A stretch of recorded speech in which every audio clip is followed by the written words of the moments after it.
नमस्कार, आप देख रहे हैं क्राइम 24 आवर्स और मैं हूं आपके साथ ज्योति कनौजिया। आइए नजर डालते हैं खबर की ओर। मुख्यमंत्री योगी आदित्यनाथ ने 2134 करोड़ की लागत से 483 परियोजनाओं का किया लोकार्पण व शिलान्यास। कुशीनगर में उत्तर प्रदेश के मुख्यमंत्री योगी आदित्यनाथ ने भगवान बुद्ध की महापरिनिर्वाण स्थली कस्या कुशीनगर में 435 करोड़ की लागत से निर्माण होने वाले महात्मा बुद्ध कृषि एवं प्रौद्योगिकी विश्वविद्यालय का भूमि पूजन कर शिलान्यास किया। इस अवसर पर मुख्यमंत्री ने जनपद में सर्वांगीण विकास से संबंधित 2134 करोड़ की 483 विकास परियोजनाओं के लोकार्पण व शिलान्यास के साथ प्रधानमंत्री कुसुम योजना के तहत प्रदेश के 20,000 किसानों को सोलर पंप की स्थापना हेतु चयन पत्र वितरण के साथ साथ 25 जनपदों की 49 विकास खंडों में 49 किसान कल्याण केंद्रों का शिलान्यास तथा राज्य स्तरीय विराट किसान मेला का शुभारंभ भी किया।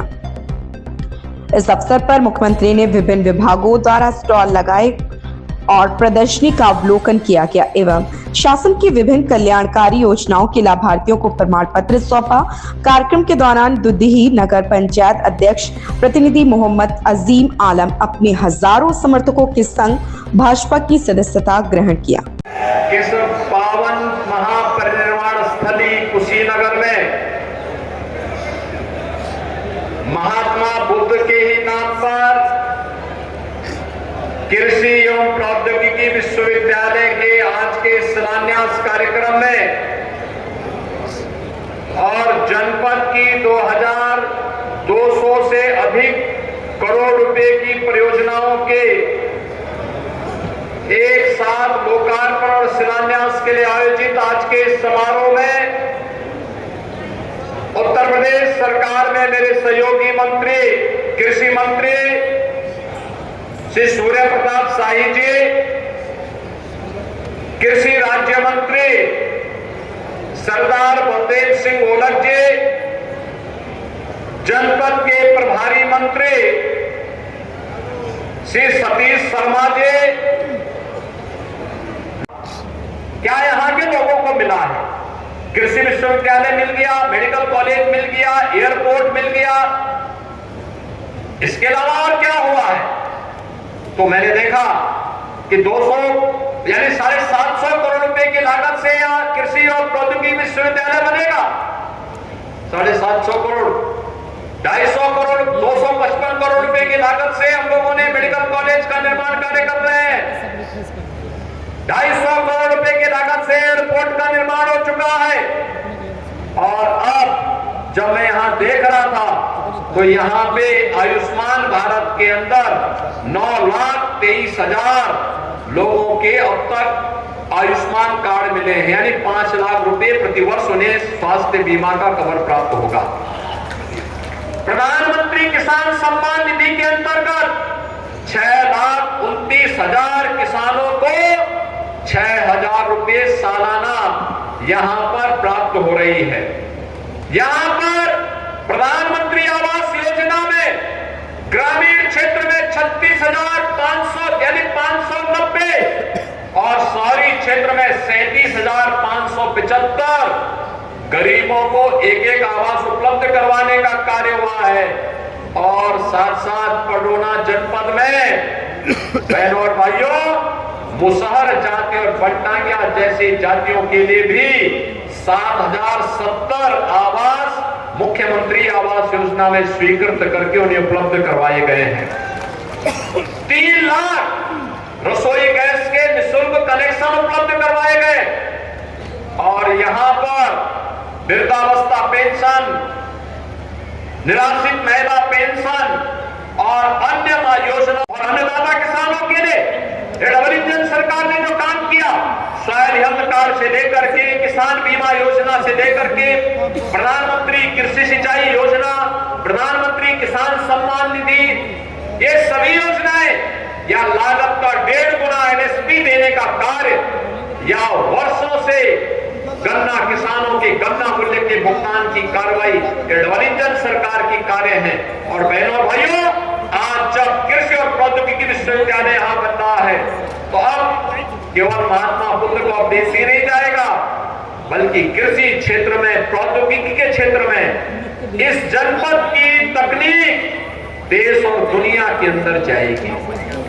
आज यहाँ पे हमारे आचार्य नरेंद्र देव कृषि विश्वविद्यालय के कुलपति प्रोफेसर विजेंद्र सिंह जी भी आए हैं। वे अपने आप में बहुत बड़े कृषि वैज्ञानिक हैं। वेजिटेबल क्षेत्र के उनके पास उस क्षेत्र की विशेषज्ञता है और निश्चित ही इन लोगों की विशेषज्ञता का लाभ कुशीनगर जनपद को और कुशीनगर जनपद से देश और दुनिया को इस विशेषज्ञता का लाभ प्राप्त होगा। इस विश्वास के साथ आज मैं 2200 करोड़ रुपए से अधिक की इन परियोजनाओं के लिए कृषि और प्रौद्योगिकी विश्वविद्यालय महात्मा बुद्ध के नाम पर स्थापित करने के लिए जो लोग शिलान्यास का पहले कुछ नहीं कर पाए, हम लोग तो मॉडल के साथ साथ ये कहने के लिए भी आए हैं कि हमने तो पैसा भी आवंटित कर दिया है यहाँ के लिए, अब कार्य केवल विश्व स्तर पर आगे बढ़ना है। इस विश्वास के लिए आज मैं आपके पास एक बार फिर से आया हूँ। मैं इसके लिए मंचस्थ अपने सभी जनप्रतिनिधियों का अभिनंदन करता हूँ। आप सभी बड़ौदा वासियों को बधाई देते हुए अपनी वाणी को यहीं पर विराम देते हुए फिर मैं आपसे कहूंगा कि फिर एक बार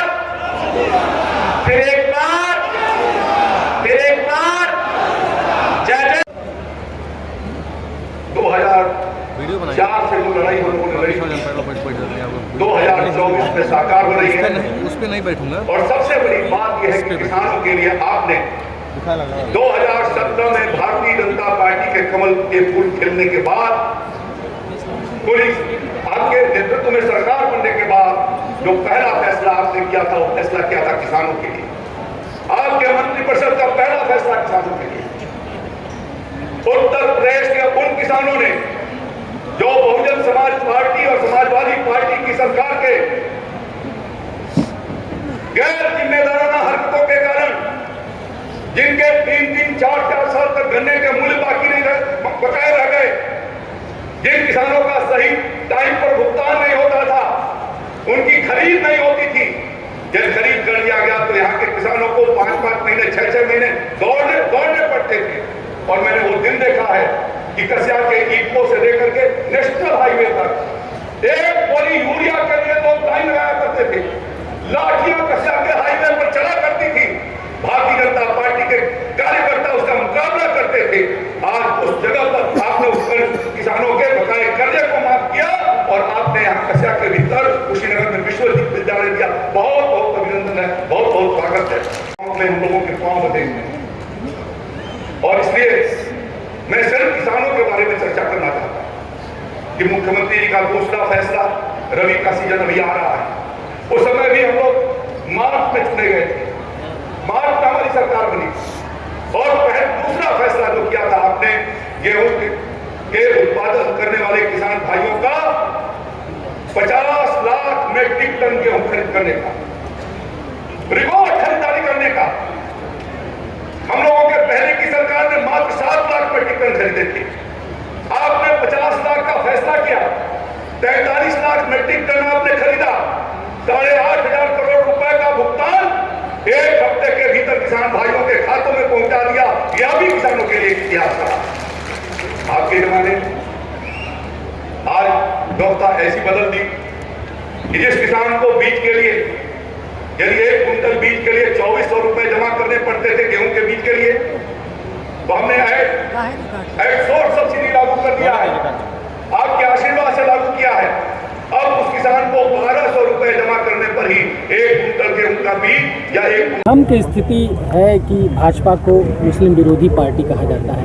आज आपने सदस्यता ली, क्या इंस्पिरेशन रहा इस पार्टी से? आप देखें 8 महीने से हम लोगों ने कार्यकाल शपथ लिया, उसके बाद से माननीय विधायक जी के नेतृत्व में कोई ऐसा काम हम लोग लेके गए और ऐसा नहीं है कि कोई भी काम नहीं हुआ और सर्वाधिक धन भी आ रही है। तो कैसे ये माना जाए कि ये जो है शासन जो है मुस्लिम विरोधी है। जहाँ तक कि आप एक और मैं बात बता दूँ, पूर्ववर्ती शासन काल में आप लोगों ने देखा होगा दिन रात आए दिन यहाँ पे जो हिंदू मुस्लिम फसाद होते थे। क्या आप बता सकते हैं कि आपने सुना कहीं कि कहीं भी इस तरह की वारदात हुई है? तो ये पूरी तरह हम भयमुक्त हैं और विकास की एक नई नई हम लोग गाथा लिखने जा रहे हैं और निश्चित ही हम जो है प्रभावित हो करके ही सदस्यता लिए हुए हैं। एक बार फिर नई सौगात मिली है कुशीनगर को, मुख्यमंत्री योगी आदित्यनाथ शिलान्यास किया है। क्या लग रहा है कुशीनगर के विकास के या पूर्वांचल के विकास के तौर पर? देखिए, ये केवल कुशीनगर के युवाओं के स्वर्णिम भविष्य का नहीं, ये मापदंड तय करेगा कई, आप कह सकते हैं गोरखपुर, बस्ती, आजमगढ़, कई मंडलों के। क्योंकि जहाँ कृषि विश्वविद्यालय की स्थापना हो जाए तो मानिए 8 से 10 हज़ार बच्चों का शिक्षण संस्थान रहेगा ही। इसकी शोध संस्थान आप जानते हैं सेवरई में, वहाँ पर बनेगा, निर्माण होगा। तो जहाँ इतने बच्चे आपके शिक्षण संस्थान से जुड़ेंगे तो मानिए हजारों अभिभावकों का आना जाना भी लगा रहेगा। और इतने बच्चे, इतने अभिभावक, तो कुशीनगर के होटल्स के बिजनेस, ट्रेवल्स के बिजनेस, छोटे मोटे दुकानदारी, इसको आप कह सकते हैं कि रोज़गार भी कुशीनगर को ये बढ़ाएगा। और करीब 22 करोड़ रुपए का आज महाराज जी ने शिलान्यास किया है, जिसमें प्रमुखता से अपना जो भगवान बुद्ध कृषि विश्वविद्यालय है और भी सारी परियोजनाएं हैं, सब आपको अभी थोड़ी देर में उपलब्ध करा दी जाएगी। पूरे 22 करोड़ का जो डिटेलिंग होगा, परम सौभाग्य की बात है कि महाराज जी ने उसका शिलान्यास किया और 2026 में इसका लोकार्पण आदरणीय प्रधानमंत्री मोदी जी करेंगे। इसका कितना दूरगामी परिणाम? बहुत दूरगामी परिणाम होगा मनीष जी। यहाँ के कितने रोजगार बढ़ेंगे, बच्चों की पढ़ाई होगी जो अभी तक इधर नहीं हो पा रही थी। कोई जाता था कुमारगंज, फिर पंतनगर पढ़ने के लिए, पीजी करने के लिए, वो सारी सुविधाएं हमारे कुशीनगर को होंगी। और निश्चित रूप से कह सकता हूँ कि यहाँ के जो हमारे स्टूडेंट होंगे, बच्चे होंगे, विश्वविख्यात वैज्ञानिक भी यहाँ से निकलेंगे। इस खबर में बस इतना ही। बने रहें क्राइम 24 आवर्स के साथ।